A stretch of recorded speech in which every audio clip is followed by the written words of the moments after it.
Hello everybody, David Abram. Welcome back to my channel. And in this video, I want to talk more extensively about the undermining behavior of white knights. Essentially, I want to talk a little bit about the psychology or the inner wirings of a white knight. And I want to do this in an attempt to explain why white knights behave in the capacity that they do towards females in general. And I also will discuss the term of mangina, and as well as why we use the term mangina to describe white knights, because both of those two terms are intertwined and are both connected to each other, very closely tied to each other. And in this video I thought I would talk a little bit about these things. So really, to start off, we all know that white knights are a metaphorical analysis of a man who essentially is the knight in chivalrous armor, or shiny armor if you will. They're the man who will jump to the aid and defense of any woman, under any circumstance, regardless of whether that woman is right or wrong. So in other words, the term white knight is referencing this idea that they accept the narrative. Women can't do any harm, women can never be wrong, and truthfully, women are these floating damsels in distress who constantly need to be pampered and constantly need to be accommodated for, because they can't seem to accommodate for themselves, so I will step in, which is where the white knights come in, and accommodate for them, which is thus why we have the system we have today, which is predominantly a gynocracy.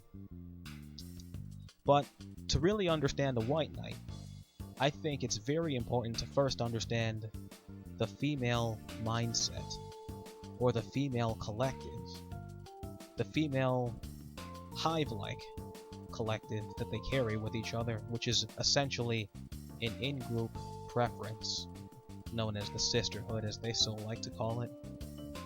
And this sisterhood is where women really thrive off of, in the sense of building an establishment or an identity.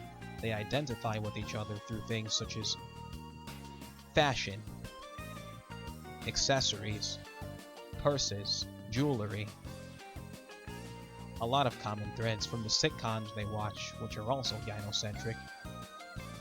But nonetheless, women have this very strong in-group female preference for one another, and that's where they thrive. They have a very group-oriented way of thinking, and that's where the metaphorical comparison to white knights come in, because white knights are essentially the equivalent of female nature in some essence, and this is where that term mangina will come in, and that's why we refer to white knights as manginas. The reason we refer to white knights as manginas is because they are men, but the gina part is referring to their way of thinking. They're feminized men, because they harbor this mind in-group preference in their way of thought. That's why whenever white knights shame, generally speaking, they like to do it in groups, because that's where a white knight's strength really lies. It lies in groups, much like the female mindset.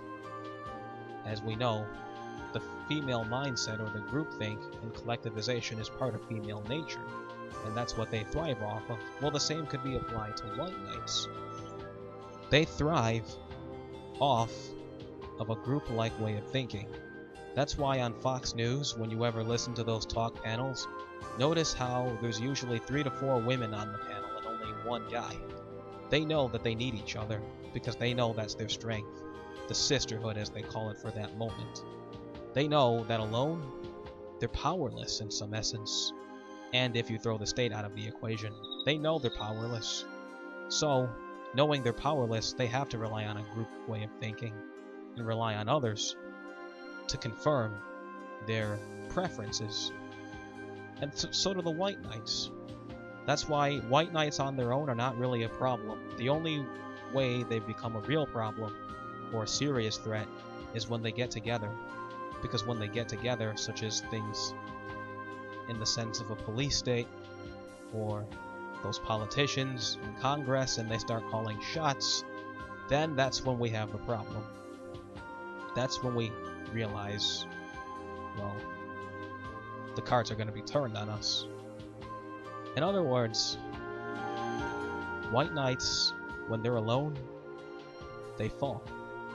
And that's also where MGTOW has its strength, because I touched on this in my last video. MGTOWs have their strength regardless, whether we're in numbers or all on our own, because we're all going our own way, doing our own thing, and essentially establish our own individual guidelines. Even though there are common threads that pull us together as men, we still operate under our individualistic guidelines to accommodate our circumstances and our way of life. See, white knights, the reason they can't do that is because they are feminized in the sense of their mind. They rely on groups, societal expectations, societal conditioning to navigate them through life. Because that's all they know, that's all they've been taught, and truthfully, that's the easier route to them, having your path laid out for you. In other words, they lack the capacity to be individualistic, think outside the box, and recognize there's certain elements to the world that go beyond the surface. But us as MGTOWs, we can see what's beyond the surface. We've exposed what's beyond the surface, and that's where we thrive, because that's where we develop our individuality.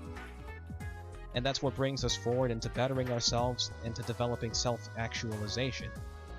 See, white knights can't do any of this as long as they are stuck in the female mindset, in the female way of thinking. So, to any fellow MGTOW brothers watching, particularly the new MGTOW, when you hear this term white knight or mangina, just think about a man who thinks like a woman, and that'll sort of give you a little cue as to how they operate. But in order to know that, it might behoove you to do a little in-depth research into the female mind, because the female mind has essentially been implanted into the mind of a male, and that's how it's been implanted into the mind of a male through a series of social engineering, social conditioning, and the overall bias and feminist education medium surrounding the mainstream, surrounding your schools, surrounding your universities, surrounding your television programs, your television commercials, your television sitcoms, and really everything. Every gynocentrism has essentially been imprinted into every aspect of society as a form of social conditioning, and this is how your white knights are born. In fact, I can't even say white knights are born in this case. White knights are built, not born. I don't genuinely believe that white knights are born in the sense and the capacity that we see them today. I think rather white knights are built. So, to any fellow MGTOWs, understanding white knights, the first thing to do, develop a basic understanding of female nature, because that's what a white knight is. We're going to see more white knights. There are probably always going to be white knights. They're probably not going away anytime soon, unless there's a real economic or social collapse and we're 6 feet under. But nonetheless, as it stands for the present, these are your white knights. They are men who have the mind of a female. So, that's all I've got for now. If you agree with this or you like the video, please do feel free to hit that like button. If you disagree or have any other resonating thoughts, please do feel free to leave those in the comments section below. Subscribe. Manpower, continue to go your own way. And until the next time, cheers. This is David signing out.